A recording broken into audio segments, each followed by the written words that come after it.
Inner Wheel club 304 द्वारा दिनांक 22 जनवरी 2026 को सरस्वती शिशु विद्या मंदिर गवर्नमेंट कॉलोनी बिरला ग्राम में बाल उत्पीड़न जागरूकता अभियान कार्यक्रम का आयोजन किया गया। कार्यक्रम का उद्देश्य बच्चों एवं शिक्षिकाओं को बाल सुरक्षा के प्रति जागरूक करना तथा शोषण से बचाव के उपायों की जानकारी देना रहा। कार्यक्रम में विशेष शिक्षिका सहती मोदी ने व्याख्यान देते हुए बाल उत्पीड़न की विस्तृत जानकारी दी। उन्होंने बताया कि शोषण क्या होता है, यह कैसे होता है तथा इसके प्रति बच्चों और अभिभावकों को किस प्रकार सतर्क रहना चाहिए।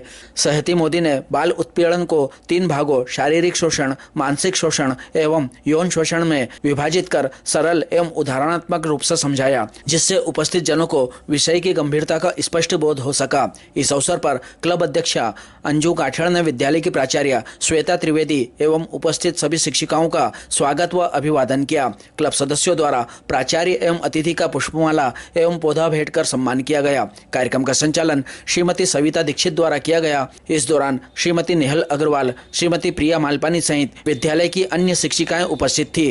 कार्यक्रम के अंत में बाल सुरक्षा के प्रति सतत जागरूकता बनाए रखने का संकल्प लिया गया।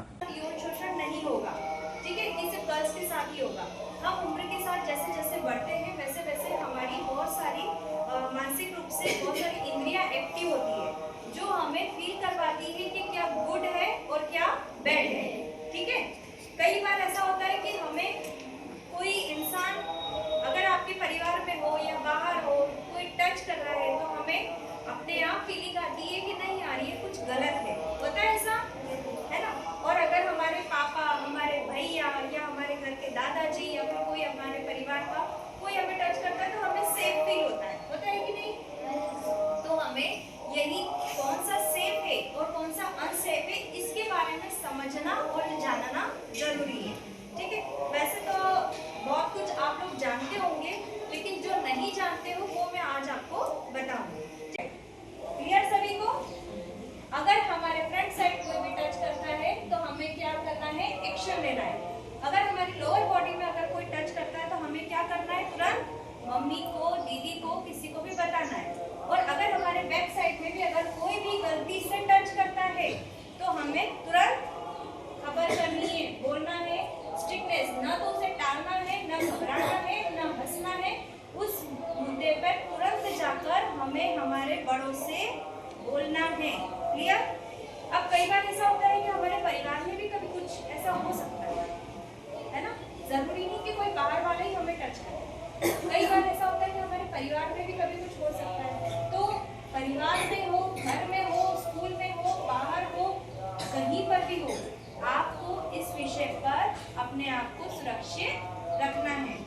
बैठे हैं, आपके मम्मी या पापा कहीं वॉशरूम गए हैं या किसी काम से इधर उधर हो गए, है ना? आप अकेले बैठे, अगर या तो किसी ने आपके साथ कुछ गलत टच किया या फिर कुछ गलत बात कही तो सबसे पहले आप क्या करेंगे? उसे चिल्लाएंगे। अब आप तो बच्चे हैं, वो तो इतने बड़े हैं, फाइट कर पाओगे नहीं? क्योंकि हम तो छोटे हैं, है ना? तो उस कंडीशन में क्या करेंगे हम? आप ध्यान से सुनिएगा क्योंकि ये आपके सेफ्टी के पॉइंट है ना? कि हमें बचना कैसे है। हमें ये तो समझ में आ गया कि यौन शोषण क्या होता है। अगर हमारे साथ कुछ गलत किया तो भैया ये हमारे साथ गलत है ना? ये तो समझ में आ गया। लेकिन ये समझने के बाद में अब हमको बचना कैसे है इस पे बात करनी है कि बचे कैसे, बचना कैसे है। तो सबसे पहले आपको क्या करना है कि चिल्लाना है। चिल्लाकर वहां से निकल कर जो भी, अगर आपके पेरेंट्स नहीं भी है तो कोई दूसरे अंकल या आंटी या कोई भी उस जगह पर मौजूद हो तो सबसे पहले उनको बोलना है कि अंकल अंकल ये भैया मेरे साथ या ये अंकल मेरे साथ गलत कर रहे हैं। ठीक?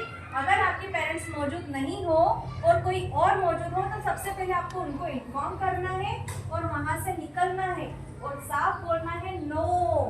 क्या बोलेंगे हम? नो। क्लियर?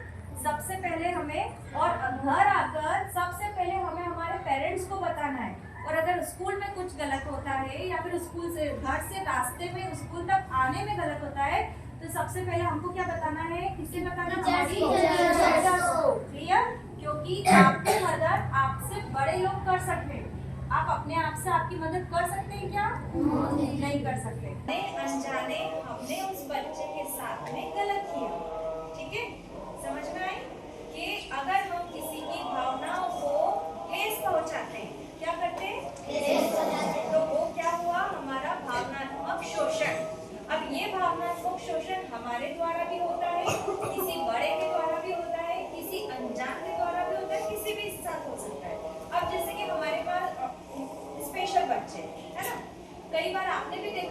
कि कोई बच्चा पैर से चल नहीं पाता है ना, लुढ़क लुढ़क के चलता है।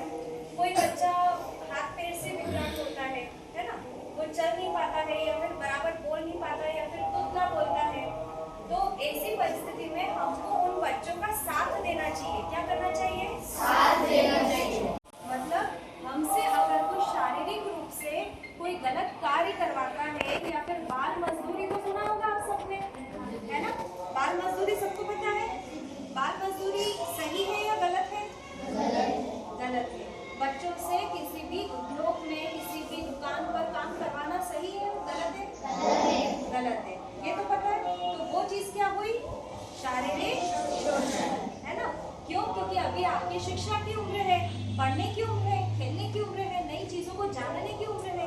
और ऐसे में अगर कोई आपको किसी उद्योग में या किसी दुकान पर या फिर किसी भी ठेले वगैरह पर अगर आपसे काम करवाता है तो वो कौन सा शोषण हुआ? शारीरिक शोषण। क्लियर आपको कि शारीरिक शोषण क्या होता है? सिंपल सा उदाहरण। अब जैसे कि शारीरिक शोषण ये भी होता है कि आपको किसी कहीं पर भी किसी संस्था में अगर बहुत प्रेशर देकर मजबूरी में अगर काम करवाया जाए तो वो शारीरिक शोषण कहलाया, है ना? घर पे भी अगर आपकी शिक्षा को रोक दिया जाए और आपसे कहा जाए कि नहीं जाओ तुम इस जगह पर काम करो या फिर घर का काम करो या फिर घर में ये चीजें करो, तो वो भी एक तरीके से शारीरिक शोषण